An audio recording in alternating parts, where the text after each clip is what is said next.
بارات بھی ہے اور بالکل درست ہے کہ شب جشن ہے، لیکن یہ شب اعمال بھی ہے۔ اور 12ویں امام علیہ السلام کی آمد سے پہلے بھی سرور کائنات اس شب میں احیا کیا کرتے تھے، بیداری کیا کرتے تھے، اعمال کیا کرتے تھے، اور اس کو مرحومین کی یاد کی بھی رات کہا گیا ہے۔ فاتحہ ہوتی ہے پوری دنیا میں، اگر آپ جائیں شیعوں میں تو قبرستانوں میں چراغ جلائے جاتے ہیں۔ آج کی شب میں اعمال میں 4 رکعت نماز ہے، پہلے تو عشاء کے بعد 2 رکعت نماز تھی، 4 رکعت نماز ہے جس میں ہر رکعت میں الحمد کے بعد 100 دفعہ سورہ اخلاص ہے۔ خود آج کی شب میں دعائے کمیل کا پڑھنا بہت زیادہ تاکید ہے تو شب جمعہ، لیکن شب جمعہ میں بھی اگر ہر شب جمعہ نہ پڑھ سکیں تو سال میں ایک دفعہ، وہ بھی نیمہ شعبان، اس میں دعائے کمیل کا پڑھنا۔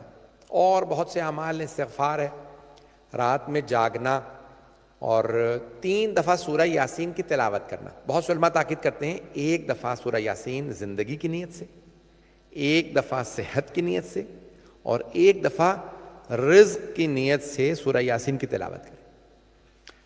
تو بہرحال آج کی شب کے بہت زیادہ اعمال، خود جاگنا ایک بہت بڑی عبادت ہے۔ ائمہ علیہ السلام سے پوچھا کہ اس رات کی سب سے افضل عبادت کون سی؟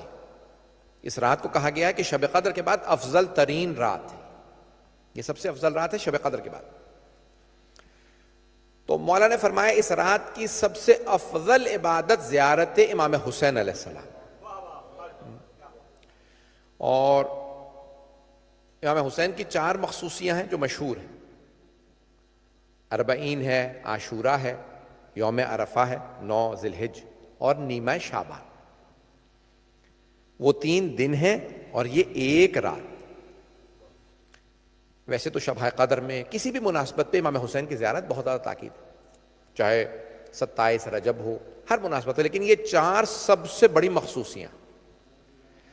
نیمہ شعبان میں یوم عرفہ پہ روایات میں ہے کہ 500 حج، امام حسین کی زیارت کا ثواب 500 حج، 500 عمرہ اور 500 جہاد مع رسول اللہ کا ثواب ہے۔ اور 40 پہ عاشورہ پہ ہے 1000 حج، 1000 عمرہ اور 1000 جہاد مع رسول اللہ کا ثواب۔ یہ شیخ عباس قمی نے لکھا ہے اور یہ روایت مستند روایت ہے۔ تو اب یہ بہرحال آج کی شب کے اعمال بہت زیادہ، اور یہاں تک ہے کہ اگر کربلا نہیں جا سکتے تو دور سے بھی امام حسین کی زیارت ضرور پڑھیں۔ ہمارا عقیدہ یہ ہے کہ زیارت کہیں سے بھی پڑھیں اس کا ثواب ملتا ہے۔ آج کی رات کے لیے ملتا ہے کہ امہات المومنین کہتی ہیں رسول خدا سب سے کہتے تھے اعمال کرو، چھوٹے چھوٹے بچوں کو بھی کہہ دو سب سے کہ اپنے بچوں کو جگا کے رکھیں، لیکن آج کی رات میں، آج کی شب میں دعائیں مستجاب ہیں۔